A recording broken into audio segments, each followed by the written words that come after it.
ये इकोनॉमी में हम एक कदम और आगे बढ़ते हैं।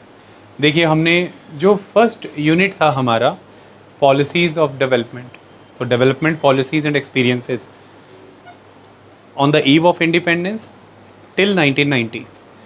तो किस तरह से आज़ादी तक ब्रिटिशर्स की पॉलिसीज़ रहीं डेवलपमेंट को लेके और क्या एक्सपीरियंसेस रहे, फिर उसके रिज़ल्ट यानी कि उसके जो इम्पैक्ट आए उसके कारण इंडिया ने 1950 से 1990 तक कौन सी पॉलिसीज़ अपनाई डेवलपमेंट की और क्या एक्सपीरियंसेस रहे।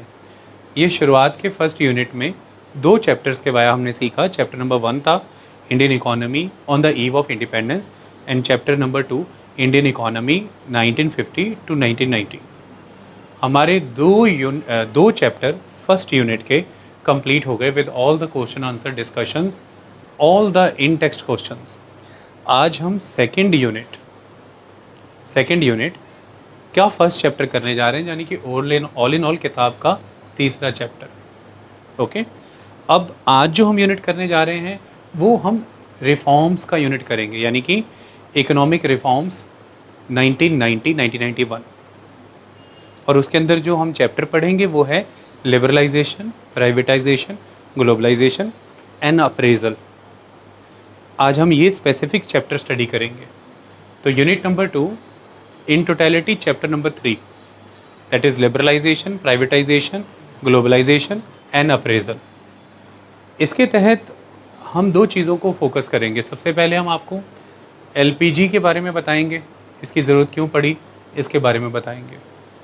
सेकंड, हम इसका असेसमेंट करेंगे कि ये कितना लाभकारी रहा भारत में और इसकी क्या क्या कमियां रहीं, उन्हें कैसे दूर किया जा सकता है। तो हमने इसको 2 हिस्सों में बांटा है।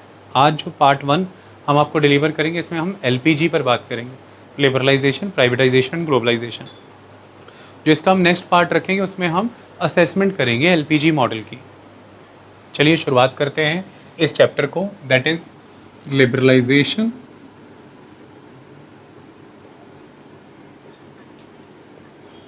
प्राइवेटाइजेशन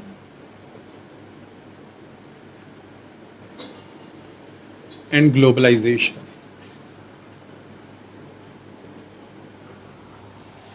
देखिए, हम ये जानते हैं कि 1990 तक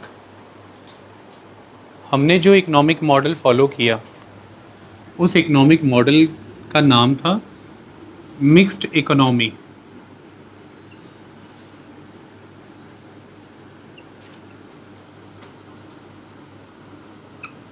इसी मिक्स्ड इकोनॉमिक मॉडल के तहत हमने प्लैन्ड इकोनॉमिक डेवलपमेंट का पाथ फॉलो किया। यानी कि हमारा जो डेवलपमेंट स्ट्रेटजी थी उस डेवलपमेंट स्ट्रेटजी में प्लानिंग का बहुत पैरामाउंट रोल था। The core role was of with the planning, 5 year planning. तो 5 ईयर प्लानिंग सिस्टम हमने फॉलो किया। इसके लिए हमने प्लानिंग कमीशन बनाया और उसके तहत हमने हमारी डेवलपमेंट स्ट्रेटजी को एक डायरेक्शन दी। तो हमारी दिशा इस 5 ईयर प्लानिंग ने तय की। इस 5 ईयर प्लानिंग के मॉडल को हम अपनाएं, डेवलपमेंट स्ट्रेटजी को हम अपनाएं, इसके लिए हमारे दिमाग में जो फ्रेमवर्क रहा वो हमेशा मिक्स्ड इकोनॉमिक फ्रेमवर्क रहा। ओके, तो मिक्स्ड इकोनॉमी मॉडल हमने फॉलो किया, इकोनॉमिक नहीं, यहाँ पे मिक्स्ड इकोनॉमी लिखें। क्लियर? हमने क्यों अपनाया मिक्स्ड इकोनॉमी? हमने इसलिए अपनाया था कि हम सोशलिज़म एंड कैपिटलिज़म, यानी कि हम कैपिटलिस्ट इकोनॉमिक मॉडल और सोशलिस्ट इकोनॉमी मॉडल, इन दोनों की एडवांटेजेस को यूज़ करना चाहते थे। तो हमने इन दोनों की एडवांटेजेस को यूटिलाइज़ किया, इनकी डिसएडवांटेजेस को डिस्कार्ड किया और उसी के वजह हमने 40 वर्षों तक 1950 टू 1990 हमारी trade policy, industrial policy, financial policies, foreign exchange reserves policy, ये सारी पॉलिसीज़ हमारी डिपेंड रही इसी फ्रेमवर्क पे, that is the mixed economy. इसके नतीजे ये निकले, हमने पढ़ा कि 1990 तक आते आते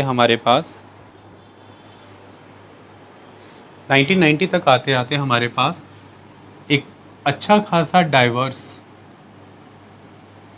डाइवर्स इंडस्ट्रियल बेस क्रिएट हो गया। पहला हमारा इंडस्ट्रियल बेस सफ़र कर रहा था, वो बहुत सीमित था। एक तो जो रेंज ऑफ प्रोडक्ट्स थे वो बहुत सीमित था। या तो हम टेक्सटाइल में काम कर रहे थे, जैसे कि कॉटन टेक्सटाइल, जूट टेक्सटाइल, और ये प्लांट्स भी कुछ कुछ इलाकों में ही थे, इक्का दुक्का। ना तो इनका स्प्रेड या पेनिट्रेशन बहुत वाइड स्प्रेड था, और ना ही हमारे पास बहुत सारे सेक्टर्स थे, तो हम सिर्फ टेक्सटाइल में थे।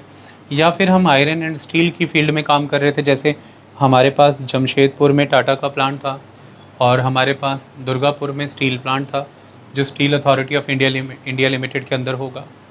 तो इस तरह से हम बहुत लिमिटेड इंडस्ट्री में बहुत लिमिटेड रीजन्स तक सीमित थे। इस चीज़ को ब्रेक करना बहुत ज़रूरी था, जो हमने किया। 1990 आते तक हमने एक अच्छा खासा इंडस्ट्रियल बेस इंडिया में इस्टेब्लिश कर लिया। तो इंडस्ट्री का साइज़ बड़ा ही नहीं हुआ, सिंपली सिर्फ ऐसा नहीं हुआ कि इंडस्ट्री का साइज़ बड़ा हो गया है कि हमारे पास आज बहुत सारी इंडस्ट्री है, बहुत सारे सेक्टर्स में इंडस्ट्रीज़ हैं, बहुत सारे प्रोडक्ट्स बना रही हैं हमारी इंडस्ट्रीज़। तो बहुत ही डाइवर्स इंडस्ट्रियल बेस बना, एक बड़ा इंडस्ट्रियल बेस, डाइवर्स प्रोडक्ट बनाने वाला इंडस्ट्रियल बेस इंडिया में एग्जिस्टेंस में आया। ये एक चीज़ हमने हासिल की, ये अचीवमेंट हुई हमारी।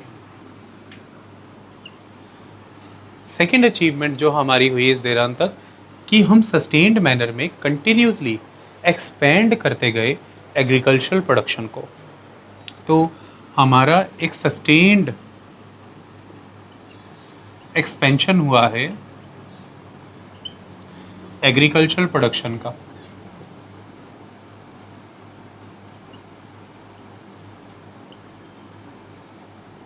जिसकी वजह से ही देश में फूड सिक्योरिटी ला पाने में मदद मिली। इंडस्ट्रियल बेस बहुत कॉम्प्रिहेंसिव हुआ, लार्ज इंडस्ट्रियल बेस बना, डाइवर्स इंडस्ट्रियल बेस बना, एग्रीकल्चरल एक्सपेंशन को सस्टेन्ड मैनर में कंटिन्यू करते गए हम। तो higher and higher agricultural production achieve करते गए हम। ग्रीन रेवोल्यूशन इसके लिए ज़िम्मेदार था, मॉडर्न फार्मिंग मेथड, और इसी की बदौलत हम फूड सिक्योरिटी को अचीव कर पाए।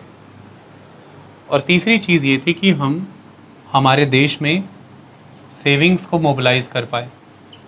पहले हमने लोगों को एम्प्लॉयमेंट ऑफ़र की, जिसकी वजह से लोगों के पास अर्निंग्स आई। देश में प्राइवेट सेक्टर को पनपने देने के कारण प्राइवेट सेक्टर के आ जाने से उनको भी इनकम्स मिली। और तीसरा, हमारे देश के स्तर पर गवर्नमेंट ने क्योंकि प्रोडक्शन को कंट्रोल किया, डिस्ट्रीब्यूट किया, प्राइसेस को कंट्रोल किया, एडमिनिस्टर किया और फूड सिक्योरिटी इंस्टॉल की, इन सब चीज़ों के कारण लोगों की जेब में पैसा बचा। हेल्थ इंफ्रास्ट्रक्चर आया, एजुकेशनल इंफ्रास्ट्रक्चर आया, food and supplies infrastructure establish हुआ। तो एक तरफ से रोज़गार के साधन बढ़ रहे हैं, आमदनी के ज़रिए बढ़ रहे हैं, दूसरी तरफ से आपके असेंशियल रिक्वायरमेंट्स को फुलफ़िल किया जा रहा है। तो नेशनल लेवल पे सेविंग्स हुई, तो नेशनल सेविंग्स में बढ़ोतरी हुई, नेशनल सेविंग्स क्रिएट हुई, मोबिलाइज़ की गई, और इसने रोल प्ले किया आगे देश के स्तर पर कैपिटल फॉर्मेशन के लिए। इसने पूंजी का काम किया देश के आगे आने वाले विकास के लिए।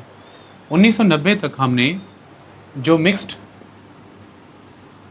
इकोनॉमी का फ्रेमवर्क अपनाया, उसके तहत हमने जो प्लान्ड इकोनॉमिक डेवलपमेंट स्ट्रेटजी अपनाई, उसने हमें बड़े स्तर पर ये 3 चीज़ें दी। लेकिन हम जिन चीज़ों में चूक गए वो क्या? चाहे हमारा एक लार्ज इंडस्ट्रियल बेस था जो कि डाइवर्स नेचर का था, लेकिन स्टिल अभी भी अप्रॉक्स 65% पॉपुलेशन वर्किंग थी एग्रीकल्चर में।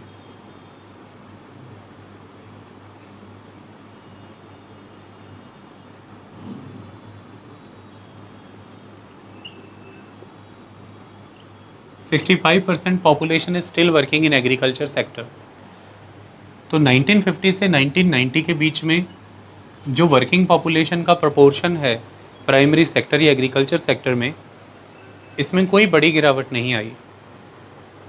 67.5% से घट करके आप 64.9% तक ही आए। लेकिन प्राइमरी सेक्टर का कंट्रीब्यूशन जीडीपी में फॉल कर चुका था, जो कि किसी भी एक डेवलपिंग इकोनॉमी से एक्सपेक्ट किया जाता है कि with the passage of time आप जैसे जैसे डेवलप होते जाएंगे, इकोनॉमी का कंट्रीब्यूशन इन द एग्रीकल्चर का contribution into the GDP reduce होगा और एग्रीकल्चर का कंट्रीब्यूशन इनटू द ऑक्यूपेशन भी रिड्यूस होगा। ये दोनों चीज़ें कम होंगी, यानी कि ज़्यादा से ज़्यादा लोग जो हैं वो इंडस्ट्रियल या सर्विस सेक्टर में जाएंगे। पर हम इस फ्रंट पर चूक गए।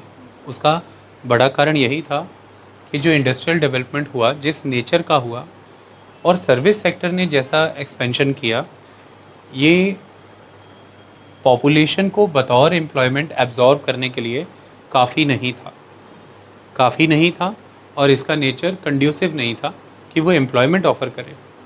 हो सकता है कि वो ज़्यादा कैपिटल इंटेंसिव हो।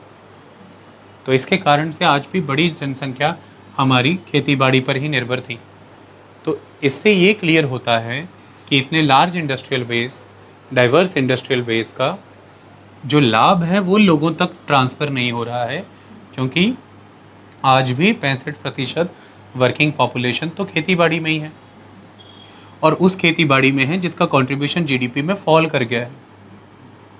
तो ऐसे में इन 65% वर्किंग पॉपुलेशन की लाइफ का क्या? 1990 का वो जो भारत है, जो लार्ज इंडस्ट्रियल बेस का दावा कर रहा है, जो एक वाइड इंडस्ट्रियल बेस का दावा कर रहा है, उस बड़े इंडस्ट्रियल बेस का फ़ायदा इन तक पहुँचे ऐसा कोई पाथवे नज़र नहीं आ रहा। वो आता अगर इन लोगों को रोज़गार मिलता इन क्षेत्रों में। तो कोई सेक्टर तो ग्रो कर गया, लेकिन उस सेक्टर की ग्रोथ से जो बेनिफिट डिराइव होने हैं वो इस बात पे निर्भर करते हैं कि कितने लोग उसमें रोज़गार पा रहे हैं या कितने लोगों के पास उसका मालिकाना हक है। तो ऐसे में नज़र आता है कि स्टिल 1990 में टोटल 100% वर्किंग पॉपुलेशन का 65% working population is in agriculture. तो शायद जीवन स्तर बहुत बेहतर होता नज़र नहीं आ रहा, जो कि हमारे मिक्स्ड इकोनॉमी के फ्रेमवर्क का और प्लान्ड इकोनॉमिक डेवलपमेंट मॉडल का मेन स्टे था कि हम सोशल जस्टिस करना चाहते हैं, सामाजिक न्याय, हम लोगों का जीवन स्तर बदलना चाहते हैं। ये हमारा मेन आइडिया था। इसमें शायद हम उतने मजबूती से नहीं आए आगे। बाकी चीज़ें अभी समझा रहा हूँ आगे। तो ये कुछ 1950 से 1990 के बीच में ये कुछ 3 फ्रंट हैं जिन फ्रंट पे हमने सफलता हासिल की। लेकिन एक बड़ा फ्रंट जिस फ्रंट पे हमने असफलता हासिल की वो वर्किंग पॉपुलेशन का था, that is dominant in the agriculture. इसके साथ 1990 तक और क्या घटनाएं हुई जिसकी वजह से हम मजबूर हुए इकोनॉमिक रिफॉर्म्स लाने के लिए, जिन रिफॉर्म्स को कहा जाता है लिबरलाइजेशन, प्राइवेटाइजेशन और ग्लोबलाइजेशन। एक्चुअली में ये न्यू इकोनॉमिक पॉलिसी है। ये 1990-91 के समय में लाई गई न्यू इकोनॉमिक पॉलिसी है, जिसको एलपीजी कह दिया जाता है, या इस मॉडल को एलपीजी मॉडल कहा जाता है। क्या ऐसी आवश्यकता आन पड़ी, इसको समझते हैं। देखिए, ये कट गया वैसे।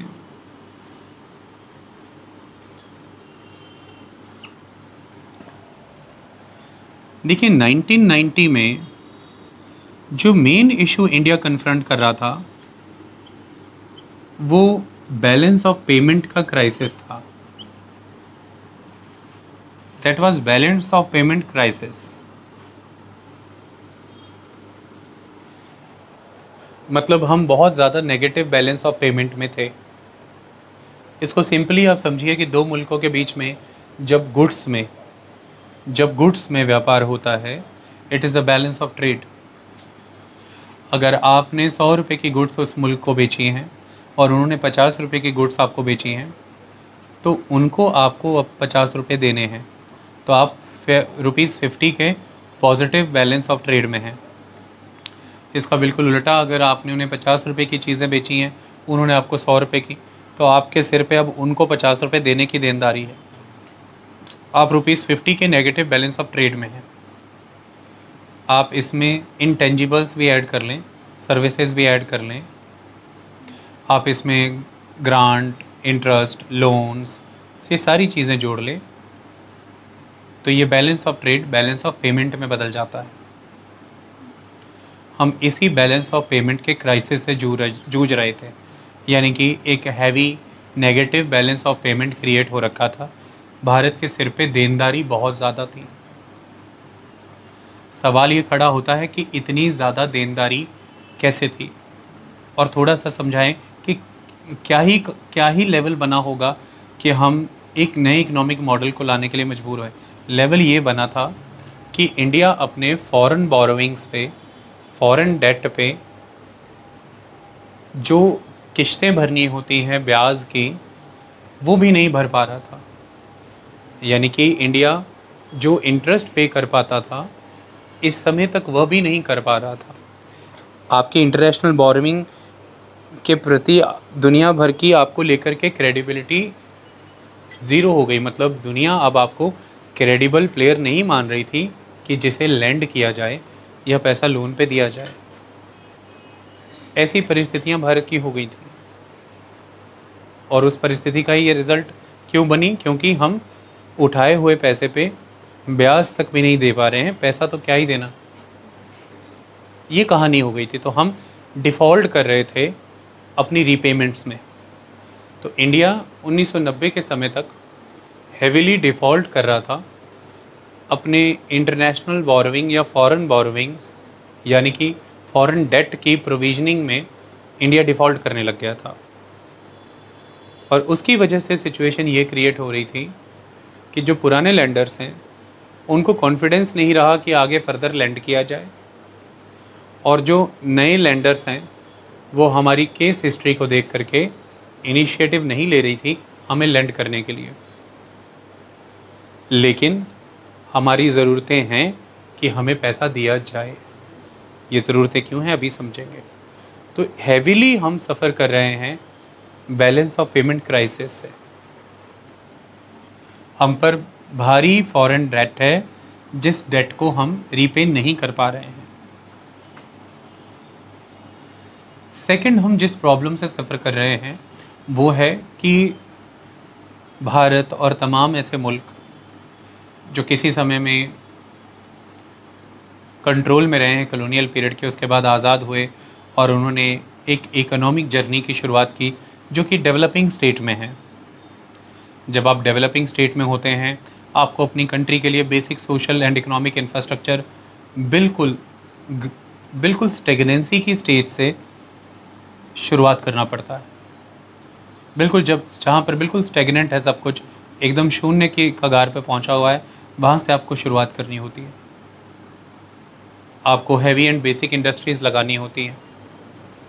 इकोनॉमिक इंफ्रास्ट्रक्चर में जब कह रहा हूँ तो सब कुछ, सड़कें, railway, waterways, dams, power plants, electrification, everything. जब मैं सोशल सेक्टर कह रहा हूँ तो सब, हाउसिंग, सैनिटेशन, हेल्थ, एजुकेशन, सब कुछ। तो इन सब चीज़ों में भारत को शुरुआत करनी पड़ती 1950 में, जो कि भारत ने की। इसकी वजह से ना चाहते हुए भी आपको मशीन्स इंपोर्ट करनी पड़ती हैं, टूल्स इंपोर्ट करने पड़ते हैं, technology, technical know how, technical personnels, और तमाम वो चीज़ें जो अभी आप नहीं पैदा कर पा रहे। जिंदा तो रहना है तो उन्हें कंज्यूम करना है, तो वो सारी कंज्यूमर आइटम्स, सारी कंज्यूमर गुड्स, और ये सब चीज़ें भारत भी इंपोर्ट करता था। सो ऑल द एसेंशियल्स जिनकी भारत को ज़रूरत थी, भारत इन्हें इंपोर्ट करता था। और ऑल अदर इनपुट रिक्वायरमेंट्स जो इंडियन इकोनॉमी को सेल्फ रिलायंट बनाने के लिए ज़रूरी थी, इंडस्ट्रीज़ लगाने के लिए ज़रूरी थी, वो सारी इनपुट्स, चाहे वो फ्यूल है, चाहे वो टेक्निकल नो हाउ है, चाहे कोई टेक्नोलॉजी है, चाहे मशीनरी है, चाहे टूल्स है, एनीथिंग, जो चीज़ें ज़रूरी थी भारत मंगा रहा था। तो इसके कारण किसी भी मुल्क के लिए ज़रूरी होता है कि वो अपनी इन सभी नीड्स को अफोर्ड कर पाए। यहाँ पर अब इन नीड्स के लिए मैं वर्ड यूज़ करता हूँ इम्पोर्ट्स। तो ये ज़रूरी था भारत के लिए कि भारत अपने इन सभी इम्पोर्ट्स को अफोर्ड कर पाए। और ये किसके द्वारा हो पाएगा?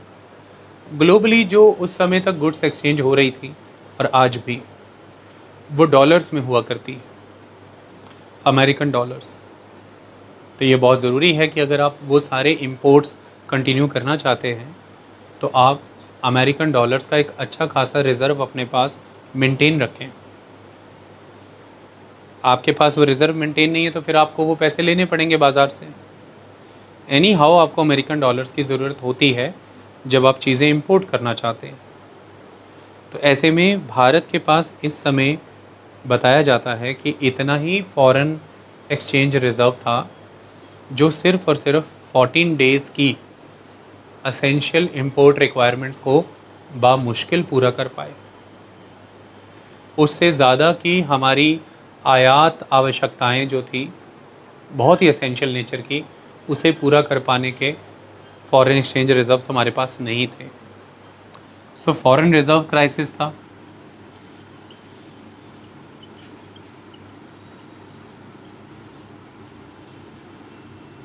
बहुत भारी पैमाने पे। तीसरी चीज़ जिससे हम जूझ रहे थे,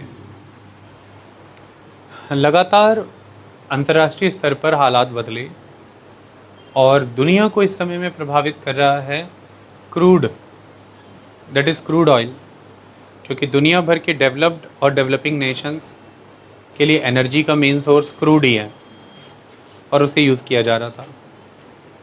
सेकेंडली, ट्रांसपोर्ट एंड कम्युनिकेशन का सोर्स भी क्रूड है, तो प्रोडक्शंस का सोर्स एनर्जी क्रूड है, ट्रांसपोर्ट एंड कम्युनिकेशन का सोर्स फॉर एनर्जी क्रूड है। ऐसे में क्रूड ऑयल की प्रोडक्शन, उसकी सप्लाई में अगर किसी भी तरह का कोई ऑब्स्ट्रक्शन आता है या प्रोडक्शन गिरती है, सप्लाई में कोई ब्लॉकेज आता है, what ever be the problem, उसके प्राइजेज़ रिफ्लेक्ट होंगे हर कमोडिटी में, हर सर्विस में। उसकी कीमत आपको हर जगह रिप्रेजेंट होती दिखेगी। आप 2 रुपया 3 रुपया पेट्रोल डीज़ल महंगा करिए, उतना ही ट्रक का किराया भाड़ा जो है वो बढ़ जाएगा, द फ्रेट चार्जेस, और उतना ही दाल, चावल, गेहूँ, सब्जियाँ, कपड़े, जूते, चप्पल, हर चीज़ की कीमत बढ़ जाएगी। तो जो क्रूड है, जब भी कभी उसकी प्रोडक्शन में, उसकी सप्लाई में कोई भी अड़चन आती थी, उसकी वजह से, क्योंकि ग्लोबली प्रोडक्शन और ग्लोबली प्रोडक्शन और globally transport and communication crude पर टिका हुआ था, इसकी वजह से जो भी आप कंज्यूम कर रहे हैं, जो भी आप प्रोड्यूस कर रहे हैं, क्रूड की बड़ी कीमतें इन प्रोडक्शंस और इन कंजम्पशंस की बड़ी कीमतों में रिफ्लेक्ट होती थी। 1970s का वो दौर था, बंद कर दो अच्छे से सारा, 1970s का वो दौर था जब मिडल ईस्ट में कई तरह की क्राइसिस थे, जंग लगी हुई थी, वॉर्स थी, इज़राइल और सीरिया के बीच में, फिर उसके बाद ईरान और इराक़ के बीच में 1980s, उसके बाद एक समय आया जब इराक़ और कतर के बीच में। तो ये वो दौर था जब मिडल ईस्ट में बहुत क्राइसिस था, West Asia, South West Asia में, जो कि हब है क्रूड प्रोडक्शन का, गल्फ़ ऑफ पर्शिया, जिसे हम पर्शियन गल्फ़ कहते हैं। तो ऐसे में 1970s 80s का वो दौर था जब crude prices were very high, और वही महंगाई, क्योंकि हम इंपोर्ट कराते हैं क्रूड, तो ऐसे में अगर क्रूड के प्राइसेस बढ़ते हैं, क्रूड महंगा होता है, तो हमें उसके लिए ज़्यादा डॉलर्स खर्चने होंगे। तो इसका मतलब ये है कि हमें ज़्यादा डॉलर्स परचेज़ करने पड़ेंगे, ज़्यादा डॉलर्स स्टॉक करने पड़ेंगे। तो इसका रिज़ल्ट ये है कि डॉलर की मांग ज़्यादा होगी तो डॉलर डियरर हो जाएगा। मार्केट का नियम है, जिस भी किसी कमोडिटी की मांग बढ़ जाती है, जिस भी किसी सर्विस की मांग बढ़ जाती है, डिमांड, तो वो डियरर हो जाती है, महंगी हो जाती है, तो डॉलर महंगा हो जाएगा और जो रुपया है ये कमज़ोर हो जाएगा। और रुपया कमज़ोर हो जाना, डॉलर का महंगा होना, एक तो पहले से कीमतें बढ़ी हैं चीज़ों की, जैसे क्रूड की, उसकी वजह से हर चीज़ की कीमत बढ़ेगी भारत में।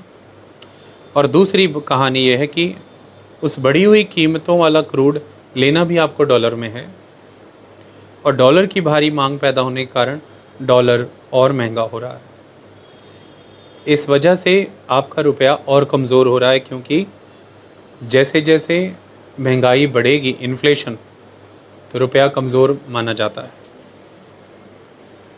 पहले आप 100 रुपये से जितनी चीज़ें ले पा रहे हैं, अब आप उतनी चीज़ें नहीं ले पा रहे, उसकी कीमतें पहले से टूट गई हैं। तो महंगाई एक ज़बरदस्त समस्या थी इस दौर तक।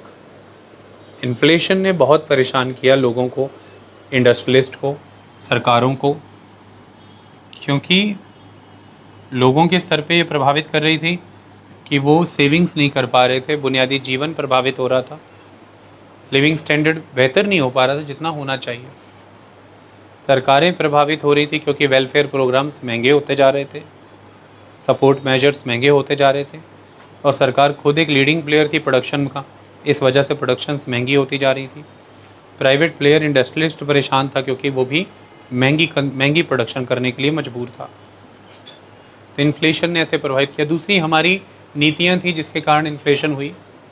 1950 से 1990 तक हमने हमारी इकोनॉमी को क्लोज्ड रखा, और उस क्लोज्ड इकोनॉमी के कारण हमने हमारे प्रोड्यूसर्स को अदर कंट्रीज़ से कंपटीशन फेस नहीं करने दिया।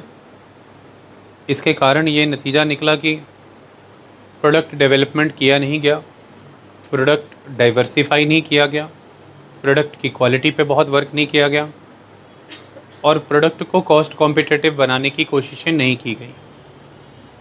इस कारण से चीज़ें महंगी। दूसरा, प्रोडक्शन का स्केल लिमिटेड था, इस कारण से चीज़ें महंगी।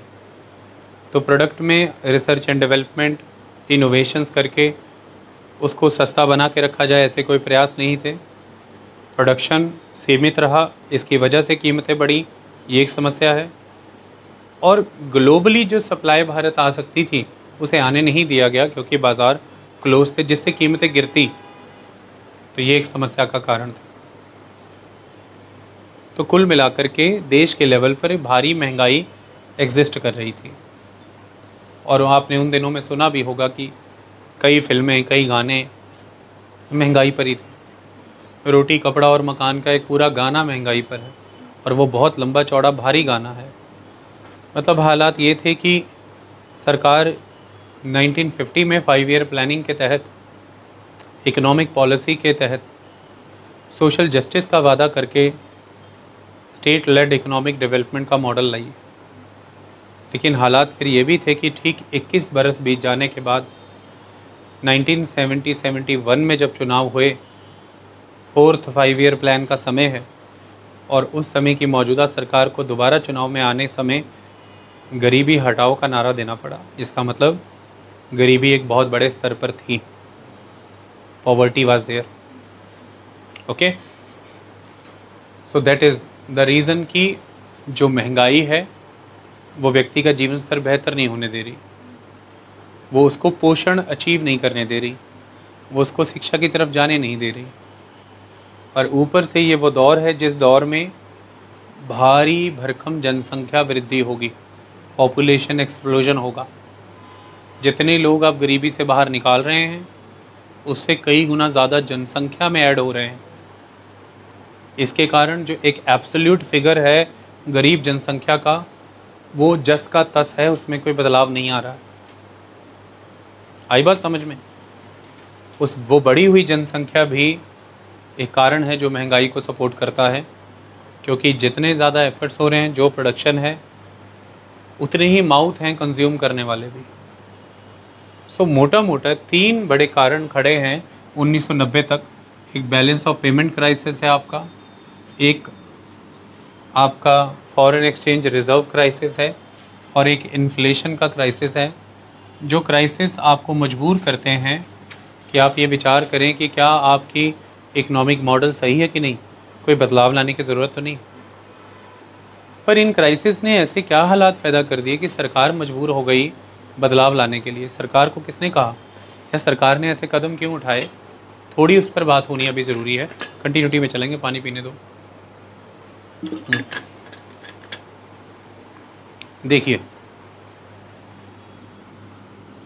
देखिए जो गवर्नमेंट है उसका एजेंडा है development.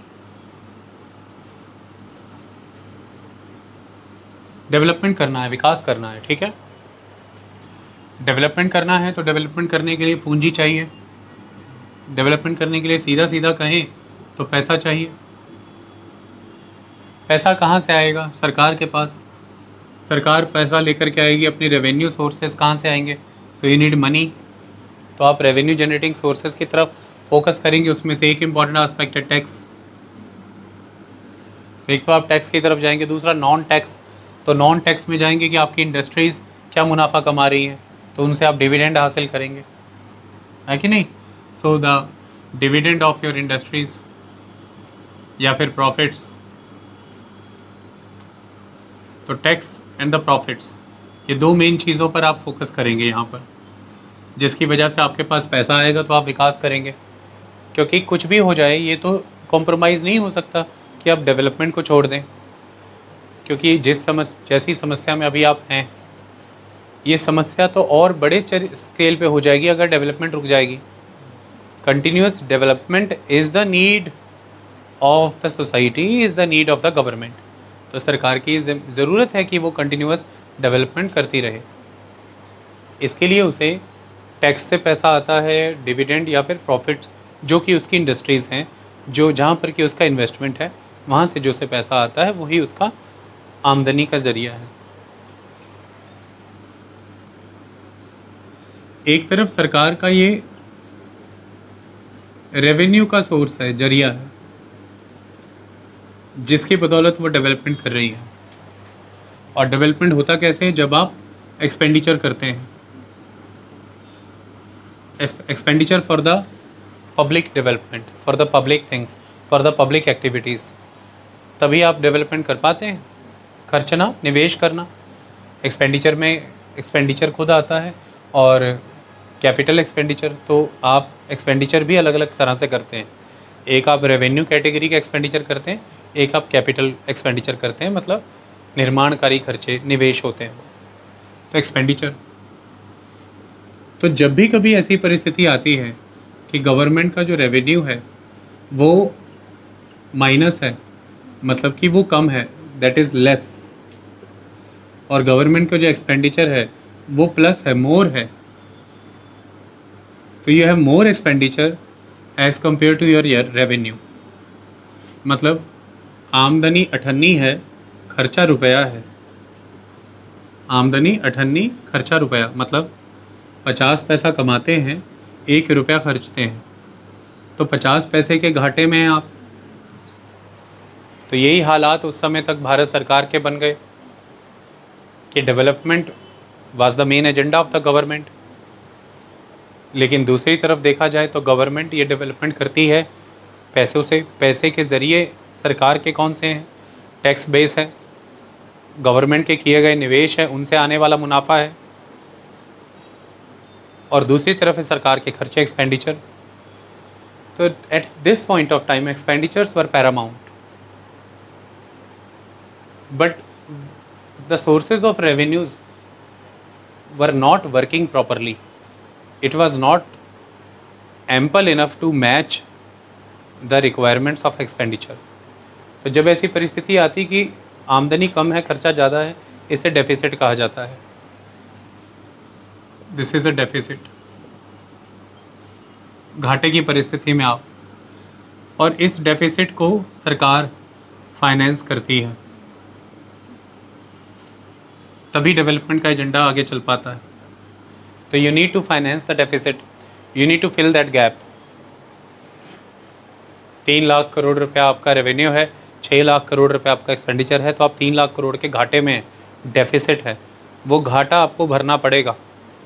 You need to finance that deficit. उसी फाइनेंसिंग के लिए सरकार अपने देश के बैंकों से पैसा उठाती है, बोरो करती है, अपने देश के लोगों से बोरो करती है, विदेशों से बोरो करती है, पैसा उठाती है, बैंकों से पैसा उठाती है, या आप लोगों से सीधा, जैसे कि सरकार इंदिरा विकास पत्र, किसान विकास पत्र डाकखाने में मिलते हैं ना, आप लेते हैं ना, वो जो डाकखाने की सेविंग स्कीम्स में आप पैसा लगाते हैं। तो सरकार अलग अलग स्रोतों से पैसा उठाती है और अपने इस डेफिसिट को फाइनेंस करती है, जिसका एजेंडा होता है कि सरकार ये दावा करती है कि मुझे डेवलपमेंट को इंटैक्ट रखना है एट एनी कॉस्ट। ठीक है, तो ये कहानी है। तो कई बार आपने देखा होगा कि गवर्नमेंट ये दावा करती है कि हमने इतना पैसा डेवलपमेंट में लगाया, इतना डेवलपमेंट में लगाया, तो अक्सर उनको ये कहा जाता है कि वो आपने डेवलपमेंट में लगाया, ये एक बात है, ये सब आपने डेफिसिट फाइनेंसिंग के वाया किया। आपने कर्जा उठा कर कैसा किया, आपने अपने रेवेन्यू बेस को बढ़ाने के एफर्ट्स नहीं किए हैं। हम उन डिबेट्स में बाद में जाएंगे आगे आने वाले चैप्टर्स में कि इसमें क्या बुराई होती है और क्या अच्छाई होती है, बट अभी के लिए इस चैप्टर के लिए इतना समझें तो debt deficit financing was the answer to the deficit, कि development is the permanent thing that you need to do, and suppose if the revenue loss is bound to happen, then you will have deficit, and ultimately you need to finance that deficit if you want to continue with the development. So deficit financing is bound to happen if you want to continue with the development after having lack in the revenue sources. Okay, तो deficit financing सरकार ने की। जब आप deficit financing करते हैं तो आपको दो बातों पे बहुत ध्यान रखना पड़ता है कि आपकी डेफिसिट फाइनेंसिंग प्रोडक्टिवली रिजल्ट दे। उसके लिए दो बातों पे बहुत फोकस करना पड़ता है जो नहीं की गई। 1950 से 1990 की पॉलिसी की कमज़ोरियाँ में वो एक चीज़ है, वो क्या, आपको कंटिन्यूसली अपने टैक्स सिस्टम को, अपने टैक्स बेस को बेहतर करना होता है। आपको कंटिन्यूसली टैक्स सिस्टम में रिफॉर्म करना होता है, टैक्स रिजिम में टैक्स बेस को ब्रॉड करना होता है, ज़्यादा से ज़्यादा लोगों को जो कि टैक्स पेयर की लिस्ट में होने चाहिए उनको टैक्स पेयर लिस्ट में लाना होता है, टैक्स इवेजन्स को रोकना होता है, ब्लैक मनी को कर्व करना होता है, करप्शन को कंट्रोल करना होता है। तो ये एक स्टेप होता है जो आपको फॉलो करना होता है। अच्छा, सेकंड स्टेप होता है आपको अपने इन्वेस्टमेंट्स को बेहतर करना होता है, प्रोडक्टिव बनाना होता है। और तीसरा, आपको अपने खर्चे, स्पेंडिंग्स जो वेस्टेज हैं उनको कर्टेल करना होता है, जैसे कि बहुत ज़्यादा एडमिनिस्ट्रेटिव खर्चे, सैलरीज, पेंशन्स के रूप में, उनको कंट्रोल करना होता है, वेस्टेज को कंट्रोल करना होता है। बहुत ज़्यादा साइज़ ऑफ एडमिनिस्ट्रेशन नहीं बनाना चाहिए। तो ऐसे में यहाँ पर कहा जाता है कि पहले 40 वर्षों के दौरान सरकार यहाँ चूकी, वो टैक्स के सेक्टर में कुछ बेहतर नहीं कर पाई, वो जो कि public sector led economic model था उसमें पब्लिक सेक्टर की परफॉर्मेंस को लेकर के कुछ बेहतर नहीं कर पाई। पब्लिक सेक्टर के लेवल पर जो मैनेजेरियल प्रोफेशनलिज्म आना चाहिए था वो नहीं आया। प्रोडक्शन प्रोसीजर्स में जो एफिशिएंसी लानी चाहिए थी वो नहीं लाई गई। टेक्नोलॉजिकल जो अपग्रेडेशंस करने की ज़रूरत थी वो नहीं किया गया। प्रोडक्ट को मार्केट वाइज कॉम्पिटिटिव बनाना था वो नहीं हुआ, और एक कैप्टिव मार्केट प्रोवाइड करके क्वालिटी को कॉम्प्रोमाइज़ करवाया गया, प्रोडक्ट को कॉस्ट वाइज इनकॉम्पिटिटिव बनाया गया, मैनेजेरियल अनप्रोफेशनल एटमॉस्फेयर क्रिएट किया गया जिसमें किसी के प्रति कोई जवाब दे ही नहीं थी। पक्की सरकारी नौकरी के नाम पर सिर्फ मज़े लिए जा रहे थे। इस सारे की वजह से एफिशिएंसी कॉम्प्रोमाइज़ हुई।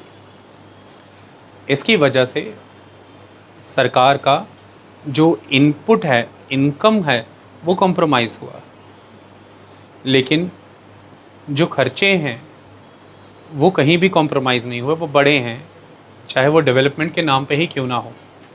सोशल सेक्टर पर खर्चा, इकोनॉमिक सेक्टर पर खर्चा, एडमिनिस्ट्रेशन पर खर्चा, क्योंकि सरकार कभी भी कोई भी योजना लाती है उस योजना को इम्प्लीमेंट करने में, उस योजना को एडमिनिस्टर करने में खर्चा आता है। तो योजना लाई है कि 25 किलो अनाज देंगे, अब इसकी इम्प्लीमेंटेशन पे खर्चा है कि 25 किलो अनाज देना है तो अनाज प्रिकॉर करना होगा। फिर 25 किलो अनाज देना है तो कोई चैनल है, पहले उस अनाज को प्रिकॉर करना, स्टॉक करना, फिर उसको बेनिफिशियरी आइडेंटिफाई करके उसे देना, डिस्ट्रीब्यूट कर। It's a whole lot of cost of administration. So कोई भी अगर आप गवर्नमेंट के एंड पर कोई वेलफेयर प्रोग्राम या whatever be the policy of the government आप देखेंगे तो उसमें you have expenditures associated with the implementation of that policy, expenditures associated with the administration of that policy. So expenditures you cannot control over the night, वो they will continue, चाहे वो विकास के लिए क्यों ना हो रहा हो, विकास के नाम पे क्यों ना हो रहा हो, पर वो चलेगा। लेकिन दूसरी तरफ आमदनियाँ आप बढ़ा नहीं पा रहे हैं, जो कि लॉन्ग टर्म कंटिन्यूस एफर्ट से बढ़ती हैं, वो ओवर द नाइट नहीं बढ़ती हैं। तो फिर उपाय यही रह जाता है कि आप अपनी सॉवरेन इमेज, अपनी सॉवरेन स्ट्रेंथ या सॉवरेन गारंटी को यूज़ करके फंड रेज करें। बोरोविंग्स जिसे हम कहते हैं, वो चाहे डोमेस्टिकली बोरो किया जाए या एक्सटर्नली बोरो किया जाए, ये बोरोविंग्स एक इम्पॉर्टेंट चीज़ हो जाती। तो ऐसा ही उस समय तक भारत सरकार की बोरोविंग का स्टेटस था। हैवी बोरोविंग्स एग्जिस्ट कर रही थी, बहुत भारी पैमाने पर पैसा उठाया गया था बाज़ारों से। अपने भारत में डेवलपमेंट मॉडल को कंटिन्यू रखने के लिए, वो चाहे घाटे में चल रही कंपनियों को कंटिन्यूस चलाना था, फिर भी लोगों को तनख्वाहें देनी थी, फिर भी लोगों को पेंशन देना था, वो चाहे सेना का साइज़ बढ़ाने के लिए खर्चा किया गया हो, वो चाहे इंफ्रास्ट्रक्चर डेवलपमेंट के लिए ही क्यों ना किया गया हो, या फिर comprehensive size of the government that is the administration, उसका खर्चा हो, या फिर जन कल्याणकारी योजनाएं हों। पॉपुलर डेमोक्रेसी में एक बार आप इन चीज़ों में आ जाएं तो फिर हाथ पीछे खींचना संभव नहीं होता। You can not retreat, you can not shrink the space of these policies and the programmes. और वो भी ऐसी पॉपुलर पॉलिसी, पॉपुलर डेमोक्रेसी जिसमें कि अलग अलग कस्टम कल्चर मैनर के लोग हैं, और जिसमें कि उन सब कस्टम कल्चर मैनर को सेटिस्फाई करने के लिए पार्टियां बना सकते हैं।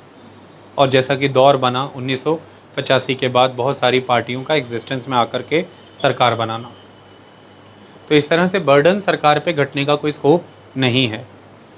और आगे ऐसे कोई एग्जिस्टिंग रिजीम के अंदर, मिक्स्ड इकोनॉमी फ्रेमवर्क के अंदर जो प्लान्ड इकोनॉमिक डेवलपमेंट स्ट्रेटजी है हमारी, उसके तहत जो हमने स्टेप्स अपनाए थे, उसके तहत ऐसा नज़र नहीं आ रहा है कि कोई फर्दर बेहतरी होगी।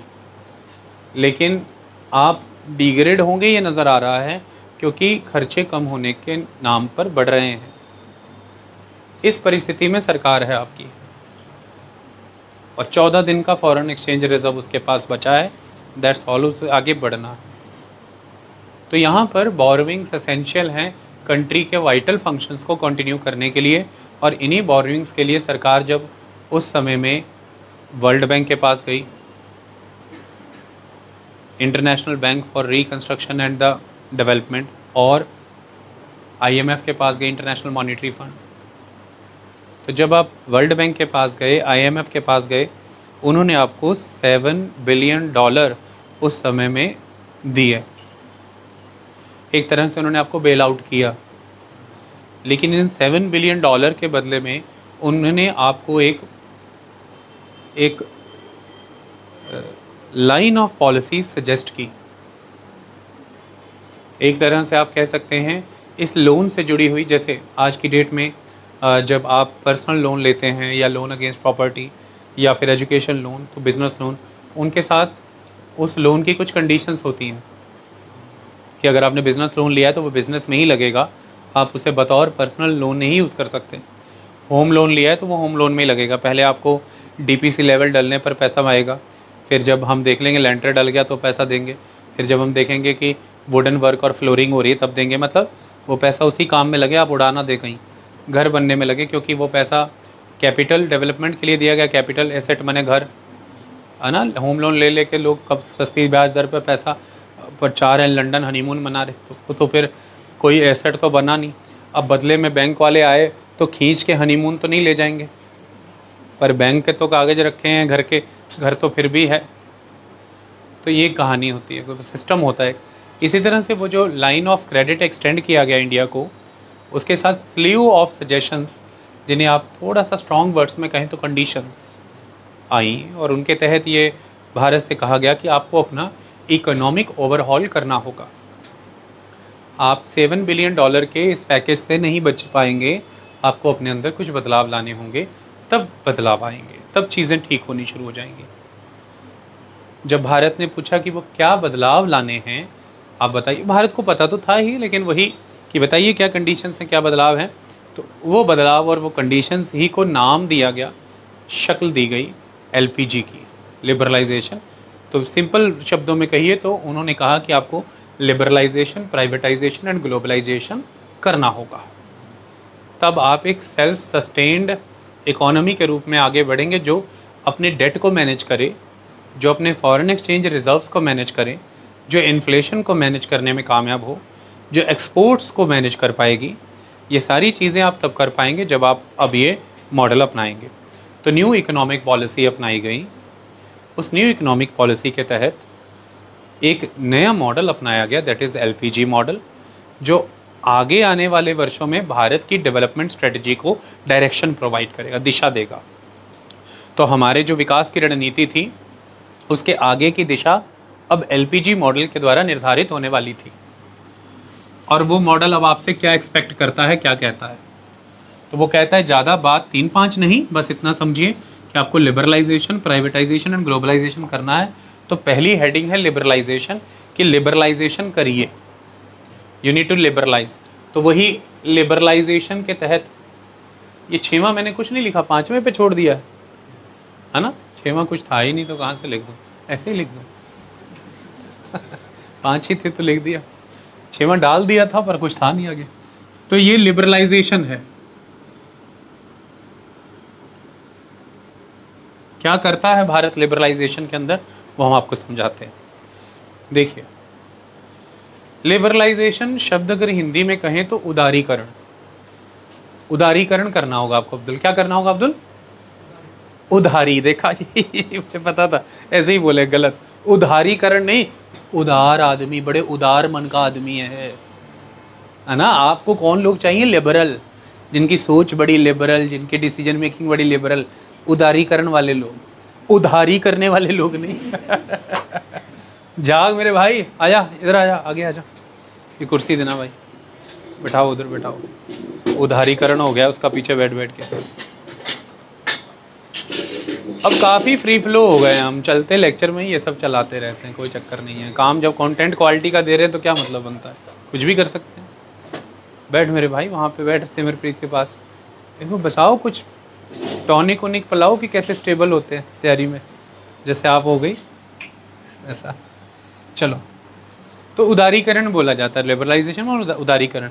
वो कह रहे हैं आप थोड़े उदार हो जाइए अपनी नीतियों में। किन नीतियों में उदार हो जाइए?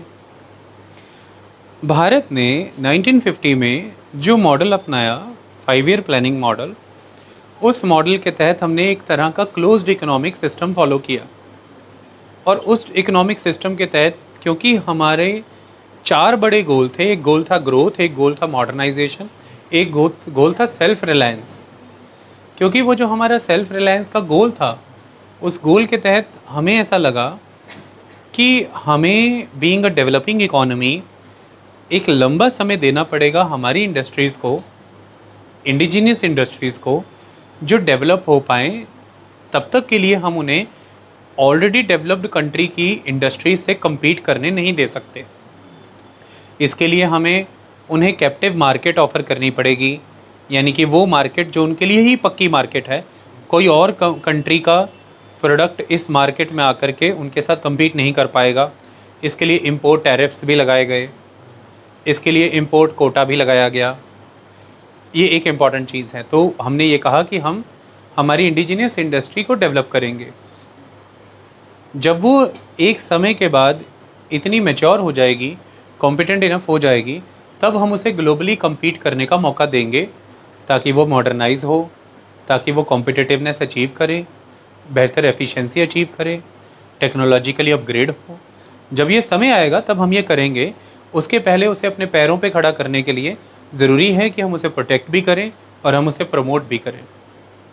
ये भारत का आइडिया था। तभी भारत ने कहा कि हम सेल्फ रिलायंट बनेंगे, क्योंकि भारत का 200 वर्षों का कॉलोनियल पीरियड का एक एक्सपीरियंस था, जिस पीरियड के दौरान भारत की इकोनॉमी को ब्रिटिश इकोनॉमी से इंटीग्रेट किया गया।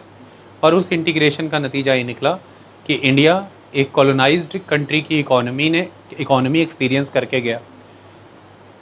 इंडिया का जो ट्रेड है, इंडिया की इंडस्ट्री है, इंडिया का एग्रीकल्चर है, वो इस तरह से ट्रांसफॉर्म किया गया कि इंडिया सिर्फ़ और सिर्फ एक रॉ मटेरियल सप्लायर कंट्री बने। भारत आने वाले समय में उतने बड़े साइज़ की मल्टीनेशनल कंपनीज़ और कॉरपोरेशन से अपनी शुरुआती उद्योग धंधों को कॉम्पीट करने नहीं देना चाहता था। इसलिए अगर सेल्फ रिलायंस बनना था तो ये बहुत ज़रूरी था कि आप अपनी इंडस्ट्रीज़ को प्रोटेक्ट करें।